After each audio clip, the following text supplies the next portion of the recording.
Mr. Daniel Putucherry, Chairman of OnePeople.sg, fellow Singaporeans. A very good morning to all of you. SG50 has been a year of celebration, celebrating the progress we've made as a nation, celebrating the shared values and beliefs which define us as Singaporeans. And one of our most remarkable achievements over this last 50 years has been our racial and religious harmony. It stems from a strong belief in the ideal of a multiracial society where everybody is equal, regardless of race, language, or religion. And it was the most fundamental reason why we left Malaysia and went our own way on the 9th of August, 1965. Since then, we've held firmly to the belief that before race, language, and religion, first and foremost, we should all be Singaporeans together.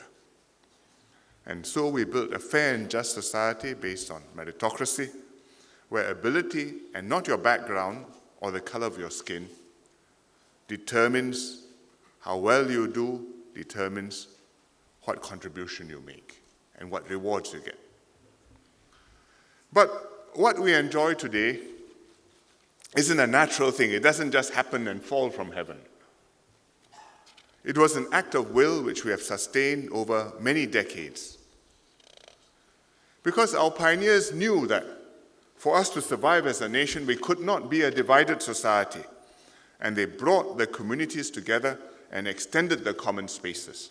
And they policed the rules and made sure that everybody knew this was how Singapore was meant to work. Right from the beginning. In fact, this morning I was reading the Sunday Times. The Sunday Times has got a page every week which talks about what Singapore was like 50 years ago this week. And today's page, which is on B8 Insight, has an article about what was happening 50 years ago this week. And what was happening? What was happening was that Mr. Lee Kuan Yew, then Prime Minister, was putting Chinese chauvinist groups in their place. Because he had said recently, just before that, that all 4 languages would be official languages, and that would be enshrined in the Constitution. And the Chinese groups had gone on to ask the government to guarantee the status of Chinese and have that written into the constitution of the new republic. All the time when we were in Malaysia, they kept low. When we came out from Malaysia, quite safe, they became garang. So, Mr. Lee reminded them, he said, I would like to hear the end of all this. Language, culture, religion. They are not political issues. We have defused the big bomb. And then he went on to say, if you keep on pushing, you will jeopardize the struggle for the Chinese elsewhere in Southeast Asia, fighting for a fair place for their language. So I say to all those who want to be language heroes, just pipe down. They had better calculate very carefully before they say these things. And if they do not know what it is all about, better leave these things to those who know what all this is about. And then he went on to declare that Singapore would be an example for everybody else to follow. We will establish a model society and show that this is the type of society Southeast Asia wanted. This is our sacred role to play. So right from the beginning, we set the ideals, we policed the norms, we built this society. And Singaporeans worked at it and supported many hard decisions along the way. For example, housing. At the beginning, we were not integrated housing communities. We lived separately. And gradually, we redeveloped the enclaves, like in Geylang Serai or Farrer Park, and rehoused the population into integrated housing estates. And every block, you have a mix, because in the balloting, we made sure. But then, when we had resales, and people gradually move, and then it looked like we were going to separate out again. We made sure we stopped that separation. And we had an ethnic integration policy and housing quotas so that every precinct, every HDB block would have a certain proportion of Chinese, of Malays, of Indians, and we would not be living in separate places but integrated together, one society. Not easy, even now, but necessary. Education. We had English schools, Chinese schools, Malay schools, Tamil schools. Gradually, we brought them together and made all schools teach in English as a medium of instruction. We gave parents time, they chose, we adjusted. Gradually, it happened. The last Chinese school did not convert to English until 1988. It's just less than 30 years ago. But while we went into English as a common teaching language and working language, we also introduced a bilingual policy, the mother tongue policy, so that children would know their mother tongues and maintain their sense of identity and their values and their culture. We introduced national service, and every able-bodied male young man, citizen, had to give up a few years of his life in order to serve the country, become a soldier or civil defense or police. And over time, NS became a rite of passage for citizens of all races and religions. And so we brought them together in the big policies, but we also made sure that in the small things, we got it right also. So when we celebrate SG50, we celebrate together. Malay Muslim organizations held a National Day observance, SG50 Kita, at ITE College Central, just near here, on the day before National Day. And they invited other communities to join them. When the Catholics held an SG50 Mass, when the Taoists held their Silver Jubilee celebrations, when the Buddhists held a Vesak Kum SG50 celebration, all the other communities were also invited, attended, celebrated together. And that's the way Singapore is. So we've made a lot of progress over these 50 years, but we've made so much progress that sometimes Singaporeans may be lulled into thinking that we have arrived. No need to work hard anymore. It's like this, it's naturally like this. When you wake up, it will still be like this. You can go to sleep, don't have to worry. And race and religion can no longer divide our society. I think that's being complacent, that's dangerous. Because in any society, race and religion will remain difficult issues, will remain sensitive issues. And I think today, compared to 50 years ago, in some ways, more complicated and more difficult than it used to be. We discuss things more openly now. Even sensitive matters we discuss openly in mixed groups, and we speak candidly with one another from the heart. But it is very unwise to assume that we don't have to be careful, don't have to be sensitive when we are dealing with issues of race and religion. It's always work in progress. If you just look at our society on the surface, if you just read the newspapers, what's reported, or even on the social media, you may not know how much work goes into making sure everything runs well. But from time to time, we will have prickly issues, we'll have incidents with a racial tinge. We have to deal with them, and we have been dealing with them quietly, cooperatively, maturely, the community leaders, the religious leaders, and the groups themselves, not allowing it to boil over and become an issue. You just look at what happens when we don't manage to keep things under control. One person puts one rude post on his Facebook page. Go to sleep, next morning woken up, half of Singapore is angry with him, sometimes angry with her. It happens more than once. Sometimes we have real-life incidents, not just in cyberspace. For example, when you are dealing with families where there have been conversions, where there's interreligious marriages, where there are children involved, baby is born, someone passes away, whose rights do you follow? Do you baptize the baby, or do you take him to the temple or to the mosque? Or somebody dies, where do you bury him? What prayers do you say over him? It's very sensitive. Emotions are up. Everybody is already upset. And something like this comes along, it can easily become a problem. It happens. And the religious leaders know we've been working with them from time to time. We talk candidly, maturely. But we know one another. We've handled this more than once. Together we know what to do. And so, fortunately, we've maintained the peace and strengthened the trust and harmony. Because we have responsible religious leaders, there's personal friendships, there's trust, they've set the example, and so we've been able to have amicable, compromise solutions with a spirit of give and take. Of course, the home team is also important. The police have to be watching. The grassroots community leaders also have to be letting us know when something happens so that we can respond quickly, manage the incidents well, and treat everybody fairly.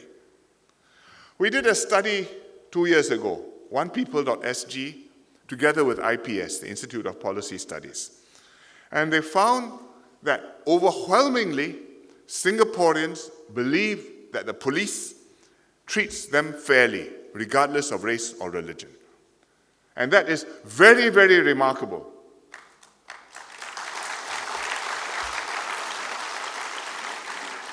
You'll read the newspapers, what's happening in the United States. Every time there's a report, a minority gets shot, a black man gets beaten up, a tennis star gets mistaken for a crook. Big uproar. Policemen overreacted. Sometimes they have riots. You look at Britain, they have the same problem, policing the minority areas in London.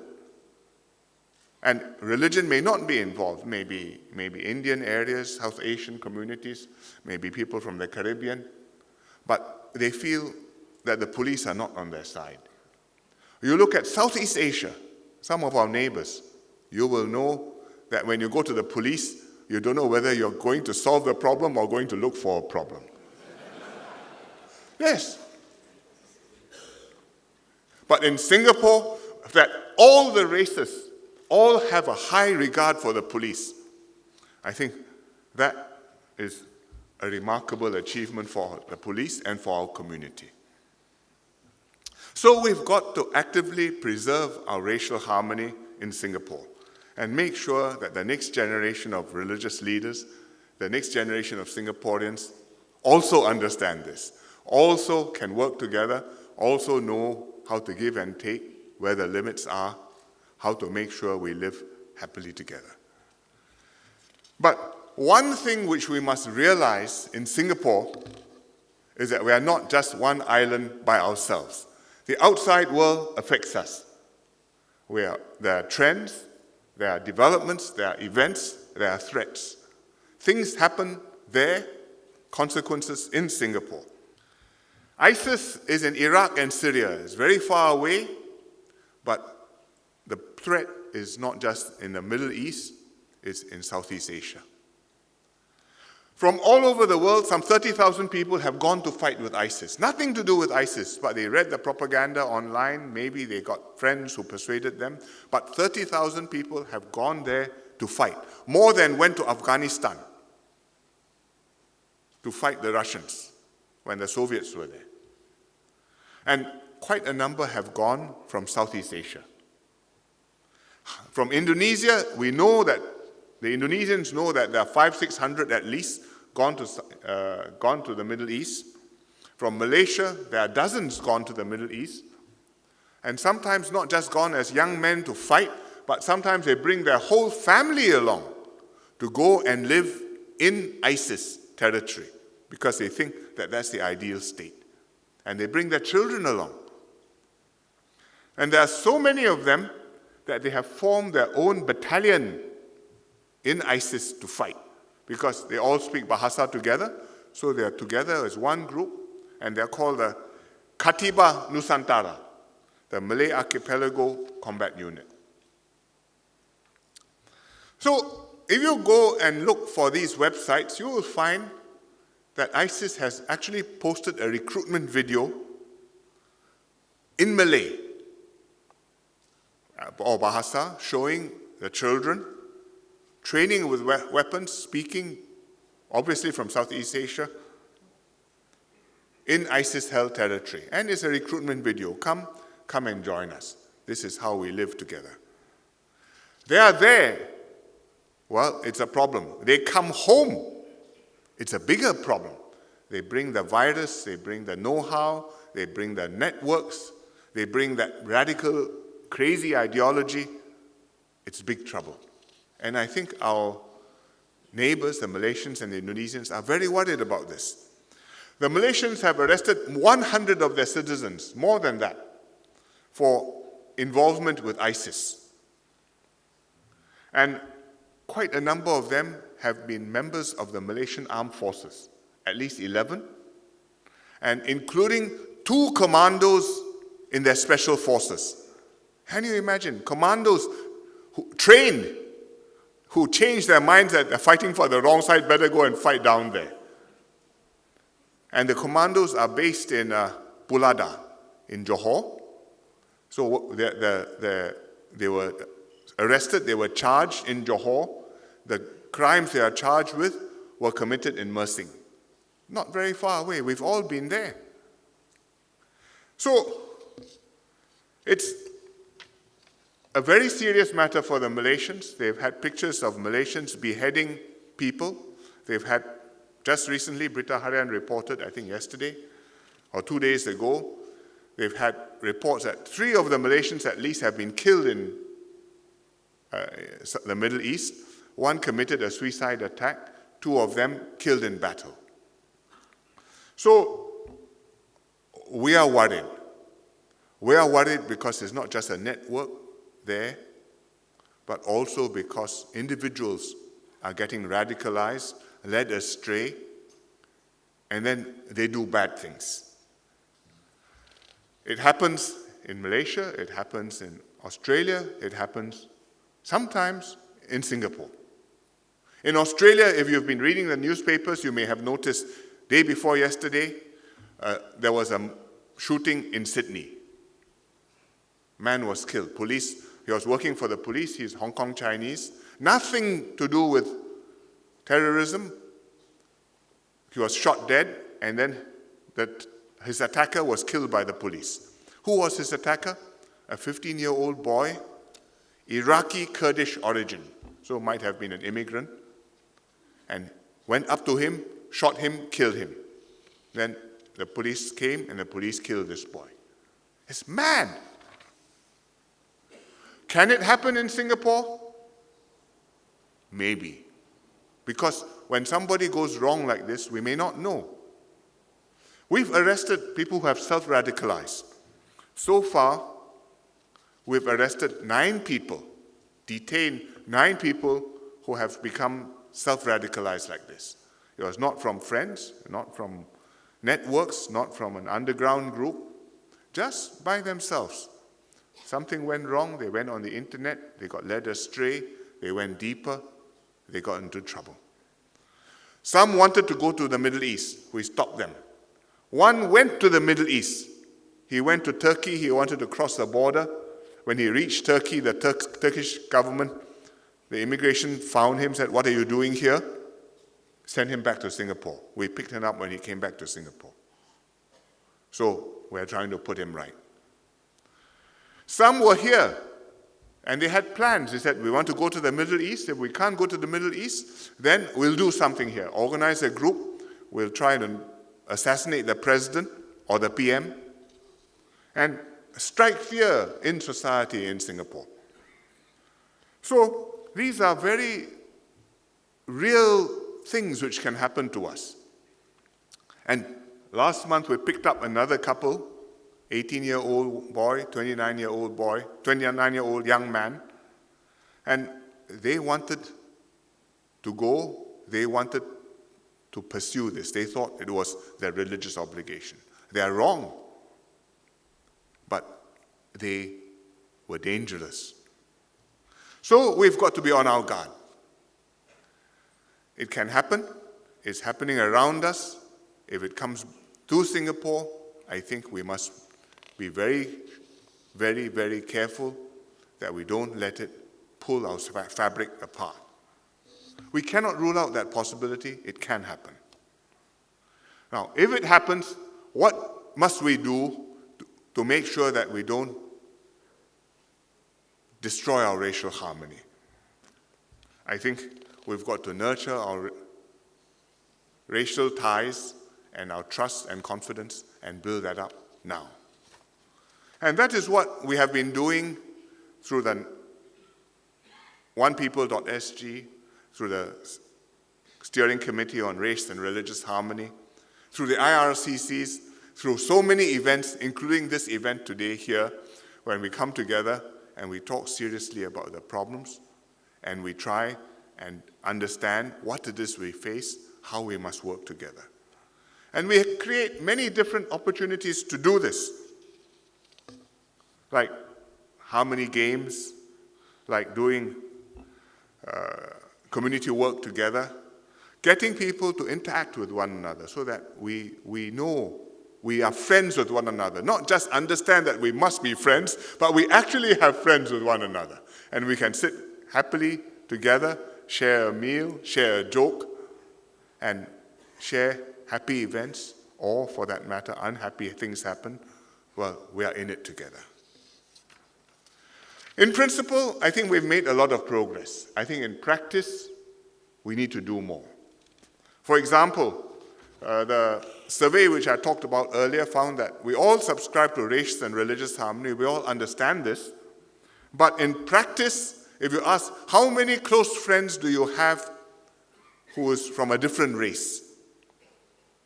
I think less than half the respondents will say, I have at least one close friend from a different race. For many people, the friendships are within the family or still within their own groups. So I think we have to continue to work at it and to do better. Therefore, onepeople.sg has a lot of work to do. And I congratulate you on the work which you have already done, like the Orange Ribbon Movement, which involves students and teachers every year inculcating the values of respect, understanding, and friendship. And last month you had 7,000 people in the Orange Ribbon Run. You do the run every year, and it's just to show we're taking a stand against racism. So we've got to keep on doing this, organizing activities, training our youth leaders, getting involved, making sure that we keep our ideal clear and paramount in our minds. I think overall, although my message today is a serious one, I think we can celebrate SG50. We have reason to be satisfied that we've come this far. We've done well, we can come together, we can talk, and I think we can trust one another. And you can see it in little signals, little signs of things which are going right. For example, in Sembawang, there's a church and a mosque which are side by side. I think it's An-Nur, and there's a church next to it. And the communities come together to organize carnivals and to promote racial and religious harmony. And on Fridays, when the Muslims come to pray and there's not enough car parks and you don't want the parking attendant to come, the church opens its grounds and welcomes the congregation to park their cars there and solve a practical problem. So we work together in these practical ways. It makes a lot of difference. It takes a long time to get here. We started off in the 1960s with race riots. For those who experienced it, lived through it, it changed us. We will never forget the experience, the fear, the uncertainty, the anxiety, the loss of lives. And you know that you should never take race and religious harmony for granted. For the younger ones who are lucky, never seen such racial strife before, well, we have to constantly remind them how precious this harmony is, how unusual and rare it is. And that's why we celebrate Racial Harmony Day, July the 21st. That's why we organize exhibitions, tours, we have the photographs, the old pictures, the stories, and we try and get people to understand what it is which we're trying to do. But it is not easy. I attended one of these exhibitions a few years ago in a school in Teck Ghee, and the kids took me around. The kids were trained. They became docents, guides. So they can tell you this slide, this is what is this is this event, this is this event, this is such and such a date, so and so happened, this and the other. And they took me through the whole exhibition. Very good. Then at the end, we finished, I chatted with them. And then one of these young docents asked me, he said, "Sir, when you were in school, did you also celebrate Racial Harmony Day?" I was so taken aback. I said, "No, I didn't celebrate Racial Harmony Day. On the 21st of July, when I was in school, one year there was a riot. That's why you're celebrating Racial Harmony Day now." I think he understood me, but in a way, he was not there. You don't want that generation ever to be there, and yet you want the generation to understand what it is, which is precious, which is important, which we've got to safeguard together in Singapore, so that SG 50 is fine, we make sure SG 100 will be all right. And that's your work. Thank you.